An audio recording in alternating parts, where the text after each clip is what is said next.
Welcome to the Phillip Show. If you haven't already, grab your coffee. Listen, I grew up in a house, and many people may kind of relate to this. I grew up in a house that was very musical. There's music all the time.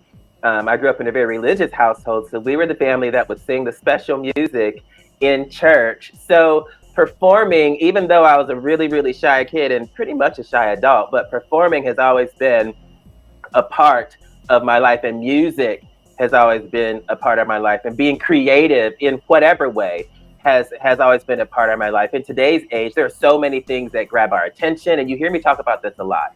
There's so many things that grab our attention. There's so many things that are digital. There's so many opportunities to choose from that we can get distracted by, but somewhere there is still the need for that community of care surrounding the arts. Somehow we still have to figure out a way to get the young people involved in things within the community, within the arts, and somehow we have to find either the passion, we have to find the understanding, and we have to find the people that can link us up in some really, really meaningful ways. So today, I am super excited to have a producer, creative director. I'm not going to give all the bells and whistles away, but she's here today, and we're talking about everything art, everything creative, and everything community. Valerie! Woohoo! Hi, Phillip. Hi. Hey, how are you? I'm doing good. How you doing? I'm doing good. Thank you so much for having me on your show. I'm excited. That's good. I absolutely, every time I see you, for those of you who don't know, both Valerie and I are in Yellow Springs, Ohio, and I see Valerie often. And every time I see Valerie, you're just so upbeat, and you just are so cheerful. And I just love it. You're so inspiring in that way. You don't even have to say a word. It's just like, that was refreshing. Thank you. And I love seeing you around town. I love singing in the choir with you, performing with you. And yes, you know, I'm just like all these things I'm learning about you that I didn't know about you being a Yellow Springs kid. And now you're a Yellow Springs adult. I know. It's my pleasure to continually get to know you. Thank you.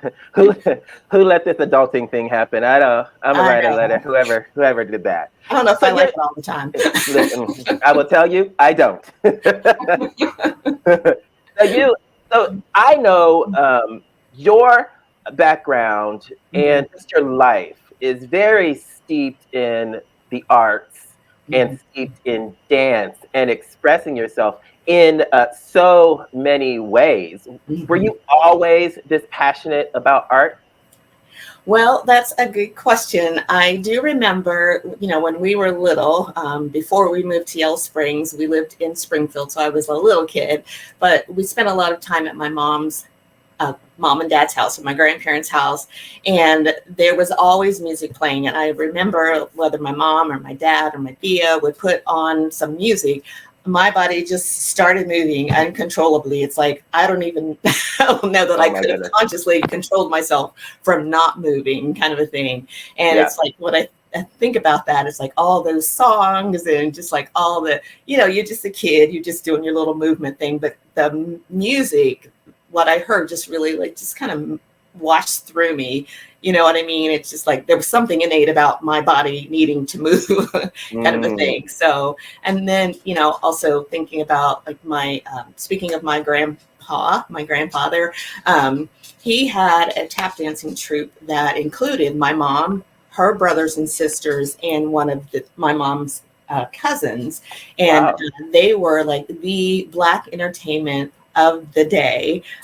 They couldn't perform in Memorial Hall and other places where whites only were allowed.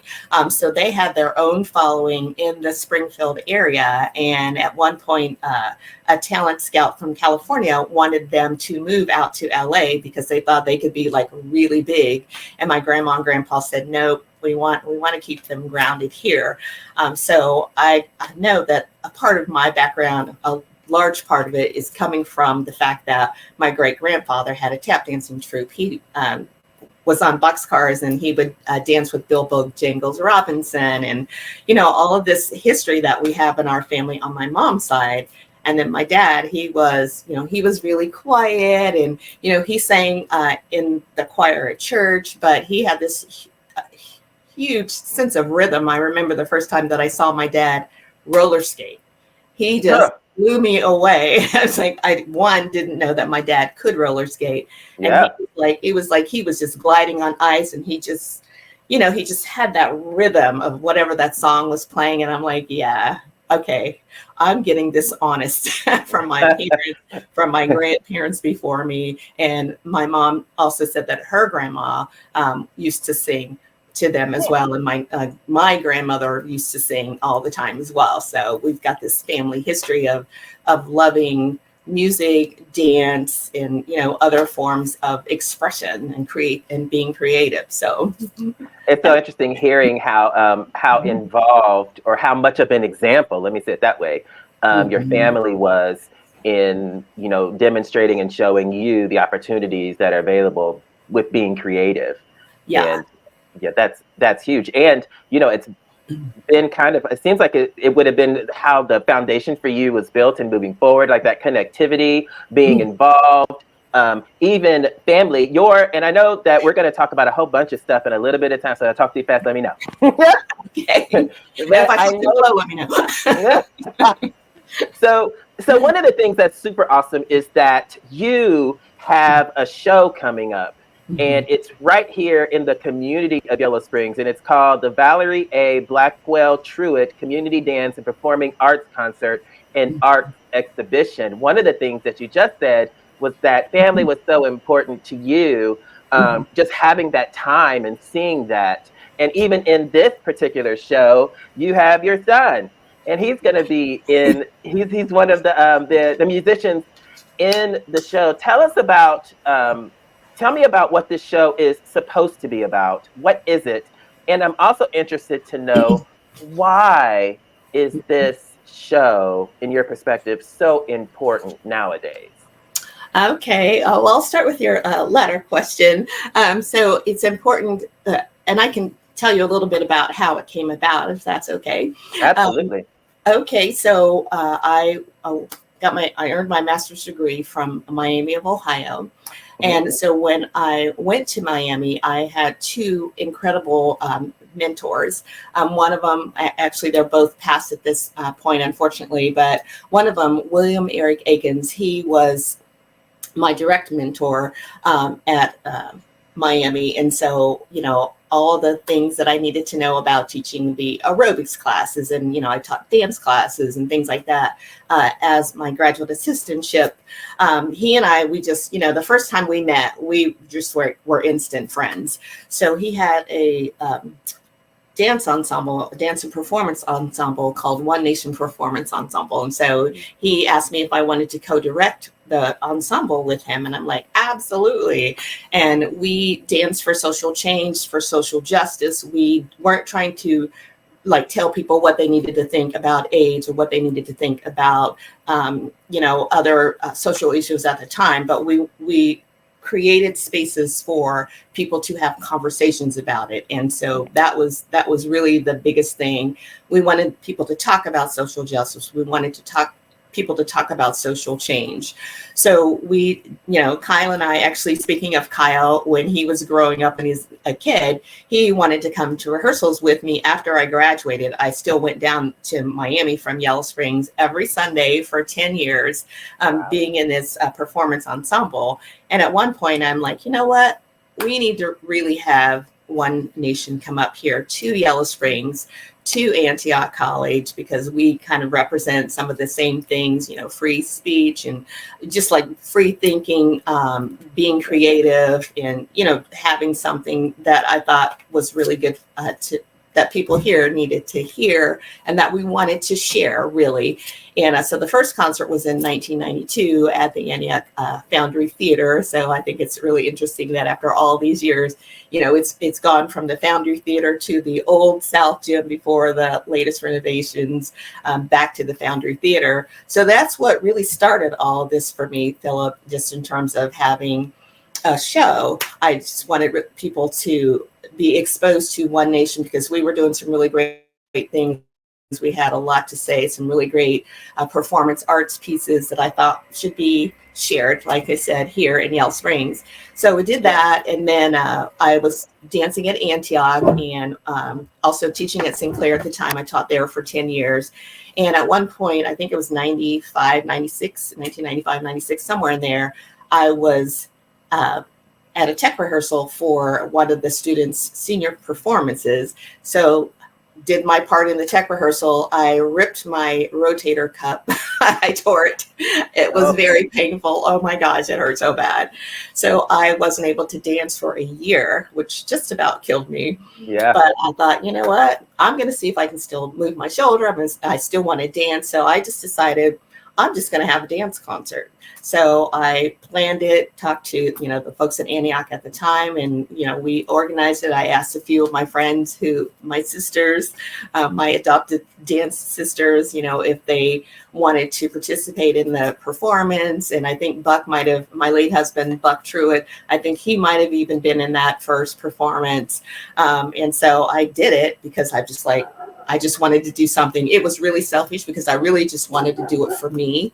And anyone else who wanted to join me, sure, come along. So after that first concert, like that same weekend, people were coming up to me. And for months after that, people started coming up to me and saying, hey, are you going to do that again? Can I be on your show next year? And I'm like, oh, sure, why not? Because again, in my head, it was only going to be a one-off kind of a thing. I was not looking at anything in the future with a community dance concert. And at that point in time, it was strictly, for years, it's been like a community dance concert. So that made me feel good that people recognize the value of that. And like, we need a place to perform, especially if they were not affiliated with Antioch, for example. And they have all these things that they want to say, whether it's through movement, whether it's through song, whether it's through spoken word.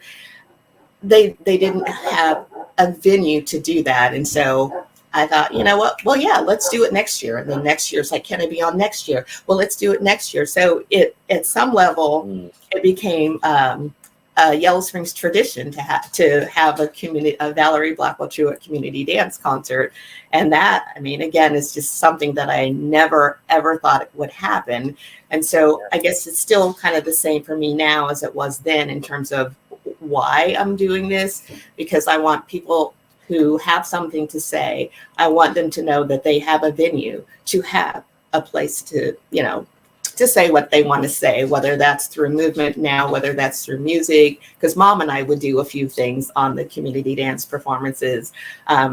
Justin, our son Justin, he has been on the community dance concerts at Buck, like I said, Kyle.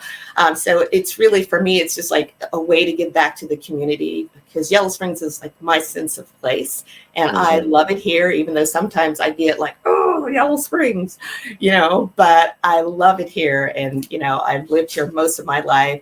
And the beauty of Yellow Springs is that you can leave. You can always come back. It's just like coming back home. This is like my, one of my favorite drinks is, not that I drink a lot of it, but I love a good glass of hot chocolate. Kind of thing. So sometimes Yellow Springs feels like hot chocolate. I was just waiting like, oh, what is it? Hot chocolate. It's hot chocolate. It's kind of a thing. So the why is like, I really just want to help provide access and opportunity. You mentioned children in Yellow Springs and having them get involved in the arts. What I love about the community dance concert in past years, we've had like Mary Beth Wolf, all of her children have participated. They grew up dancing and performing in the VBT community dance concerts. The Heights have, their children have grown up dancing in the concerts, and numerous other children and their parents as well. So there have been so many people in this community over the last 20 years or so who have been dancing in the community dance concerts. And for me, it's like that's again not something that I ever thought would happen, but I hope that legacy, I hope that modeling something that you love, and also for our children too. It's like, do the things that you love is really hopefully making some positive impact in the Yellow Springs community, the place that I call home, the place that I love. One of the things that is so powerful to me about the concert is the diversity, not just of the people, but of the talents, of the texture of arts that's happening. I know that there are some exhibits that are going to be there as well. It is really kind of a celebration of everything and anything artsy. And anybody who comes is introduced to things that they may not have even thought about or known to have existed before. Do you intentionally try to create these diverse spaces, or is it just kind of like, well, whoever likes it and sign up? Well, that's a good question. So as I had mentioned earlier, Phillip, it's been a community dance concert, period. So before 2019, other than my mom and I singing, it's always been dance. You're coming to a dance concert. But for whatever reason in 2019, we did have the dance concert in March. So traditionally, the dance concerts have been in March because that's a really great time of year in Yellow Springs because there's so much going on in our little community. So like every weekend, it seems like. So March was a really good month. But for whatever reason in 2019, I just like, you know what? Maybe I should have a community arts, community dance and performance arts, because again, there's so many people who have so much talent. One of the reasons why I kept it as a dance concert is because there were so many other mediums in the village. Like you could be in the community chorus, or you can be in the community, band. And so there were other spaces where people who were not dancers could do the things that they love. Or, there's the Herndon Gallery. Maybe you could do an exhibition there, or maybe you could exhibit at the Yellow Springs Arts Council, or, the Emporium, or things like places like that. So I was like, no, it's got to be dance. But it's like, but there's still all these other folks who aren't in those spaces that I just mentioned, who still might want to do something. So like I thought of John Booth, he's just an amazing poet. If you've been at any of the concerts like last year, he just has a lot of really good things to say. I love his perspective and how he is such a great words crafter. At one point, his late wife, Maria, they were both on the show, in the concert, and, just like hearing other people's opinions, hearing other people's perspectives about things. And, we're having an aerialist again this year. We had an aerialist in the past, but now one of my actually work colleagues, Felicity, she is going to be doing aerialist work. And so it's just like, it makes sense in my head to have all of these different types of artists, and, of course, the visual artists who are going to be exhibiting as well, to show people like these are the things that we're doing inside and outside of the community. So the people who are performing in the concert next week, in the 27th and 28th, and some of the folks who are exhibiting, they're not all living in Yellow Springs, but it's like we've got this community of artists that, we want to participate. And, I'm always like, oh, Felicity, you're an aerialist, you should be in the concert, kind of a thing. So maybe at some level, I'm thinking that, we should have a diversity of different types of performers. And maybe at some level, I'm not. I'm just like, oh yeah, I'm sure you're really good at this. And I love aerialists. I love to watch them. So do you want to be in the show? And she's like, of course I do, kind of a thing. So I know that's a long answer to your short question, but so that's kind of a bit of both, I guess. I think that's really great because that freedom of wanting people to be able to express themselves is so prevalent and visible. That it's just like everybody has the opportunity. You're creating intentional space for people to be creative in whatever that creativity is. And then for the people who aren't too creative or who just don't want to participate in that portion of it, they can sit there and just take it all in. They can take it all in through the art, through the spoken word, through the music, through the dance. What a tour of creativity that it's going to be. Wow. And I learned something, it seems like every year from watching people, whether it's watching someone dance or whether it's listening to, someone sing like yourself. Oh my gosh, I can't wait to hear you sing again. But it's like I'm learning, I'm sitting there with my eyes wide open and, just like kind of again, like when I was a kid and, just like it's like the sensory things that are just coming at you, you know what I mean? And just like opening yourself up to absorbing the things that you're hearing, the things that you're seeing. And, like when I watch dancers, I'm like trying to move with them and trying to memorize what I'm seeing. It's like, no, just relax, just enjoy it. But it's like, I am enjoying it because I'm trying to mimic what they're doing while I'm sitting there, So. Give us, it's an exclusive here. Give us a sneak peek of maybe some of the people who is participating this year. Who can we look forward to seeing at this exhibition? Well, first of all, the person I'm talking to this year, my lovely host, Phillip O'Rourke, will be singing and playing the piano. Again, something I learned about Phillip that I did not know, that you're an excellent pianist. Thank you.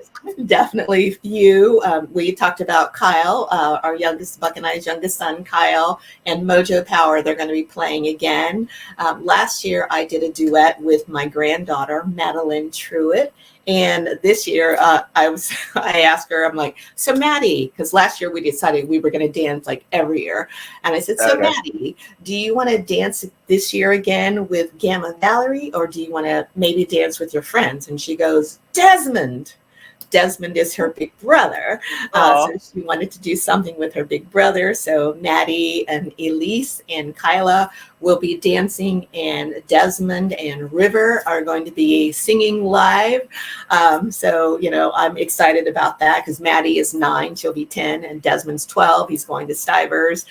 So those are a few things. And I also mentioned Felicity, who's going to be doing aerialist work. And I don't want to do the spoiler either. So hopefully people will come and see what else we have in store for them. I know it's on the 27th and it's on the 28th of October, and it starts at 7:30. Yes.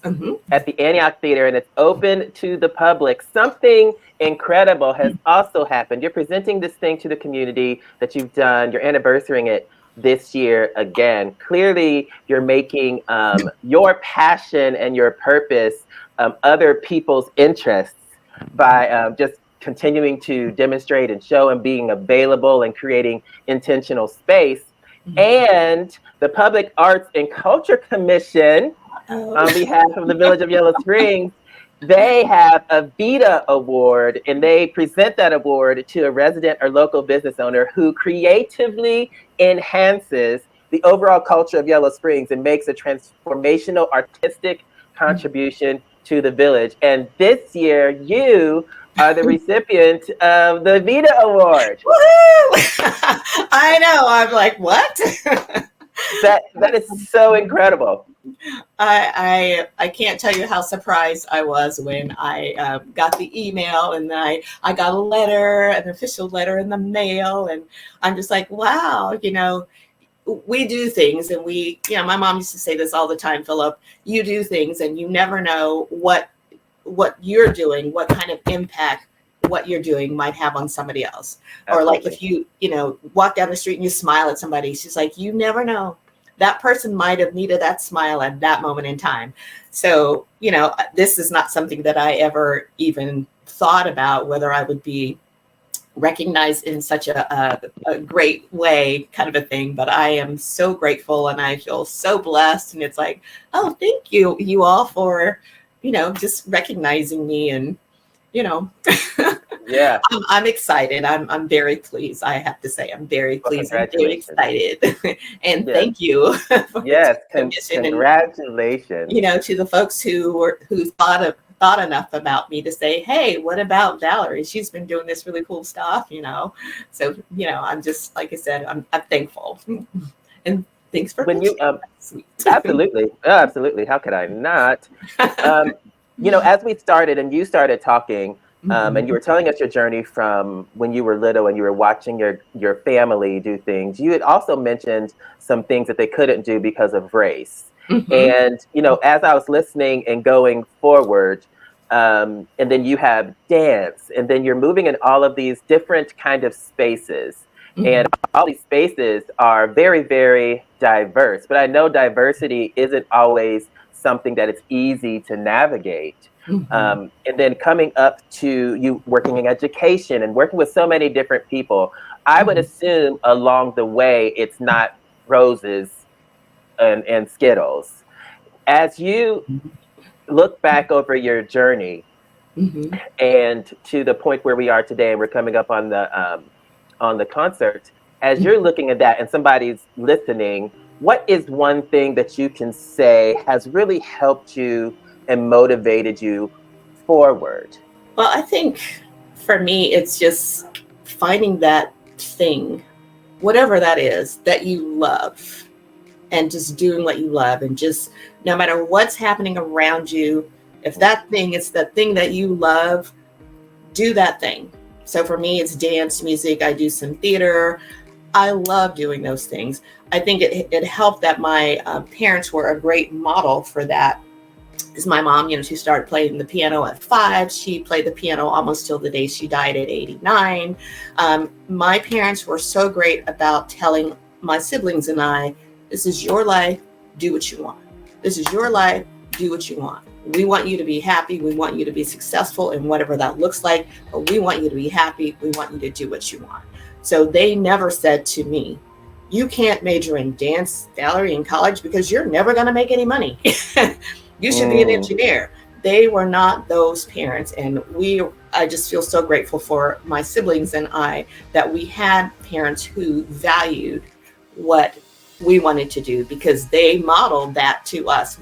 My mom was a music teacher for over 50 years. She gave scholarships to some of her students every single year. For over 50 years, my mom gave music scholarships to people who could not afford music lessons. So those are things that my parents modeled to us. And it's like, well, yeah, of course I'm going to do that. It's a no-brainer. That's just what you do, right? That's like the right thing to do. So because they never said, you can't dance or you can't sing or you can't do this, you have to do something that makes money, do what you love. That's what I'm doing. I'm doing what I'm loving. And I'm hoping, Kyle is an exceptional drummer. And I'm not just saying that because I'm his mom. I'll testify. Yes. And just like Kyle, keep playing the drums. This is what you love. Do it. Do it till the day you die. I hope that I'm going to be doing some sort of dancing till the day I die. I don't know if that's going to happen or not. But it's just like, don't let anybody tell you, and my mom and dad used to say this as well, don't let anybody tell you what you can't do. Because when they would tell me what I couldn't do, then I would do it anyway. And I'm like, see, I told you I could do that. I don't need your permission. I don't need your, affirmation. You don't need to affirm what I'm doing because I'm affirming that myself and for myself, by myself, because this is what I love to do. So I guess that would be like the biggest thing.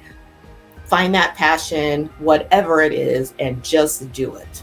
Make the time, People like, I don't have time to do this. How do you make time? It's like, because that's a part of my dancing is like a part of my life. I can't imagine my life without dancing, without music. I can't fathom that. You know what I mean? So I just do it. I love it. Valerie, thank you so much. I'm so excited about the upcoming concert. One more time, invite the people listening and watching to your concert. All right. Thank you, Phillip. So please come to the Valerie A. Blackwell-Truitt Community Dance and Performance Arts Concert next weekend, Friday and Saturday, October 27th and 28th at the Antioch College Foundry Theatre. Curtain is at 7:30. Be there or be square. Be there or be square. I'll be square. Wait, I'll be there. But please come. It's going to be, I think it's going to be a really fun show. And I'm excited to, watch the children performing and just listen to the music and just see how people are creative and what they're doing to express themselves. So please join us. I love it. Valerie, thank you so much for being here. I look forward to not only going to the concert, but being a part of such an incredible thing once again this year. Thank you. I'm grateful to be here. Thank you for inviting me. Absolutely. So that is Valerie A. Blackwell-Truitt. The concert is coming up. You can find everything that you need about the concert on phillipwork.com. The Valerie A. Blackwell-Truitt Community Dance and Performance Art Concert, Friday and Saturday, October the 27th and the 28th at 7:30 at the Foundry Theatre, and that is at Antioch. My takeaway, and there's so many here, but my takeaway is find what you love, don't forget what you love, and don't forget to do that. So it's one thing to say I really enjoy something, but incorporate it into your life. Incorporate your passions into what you're doing. Make intentional space, make intentional room for those things that motivate you to move forward and motivate you to encourage others to move on. Thank you so much for being here once again. Thank you to Valerie for being so inspiring. Go to phillipwork.com for more. And as usual, you are the best you in the world. I will see you next time on The Phillip Show. Don't wait.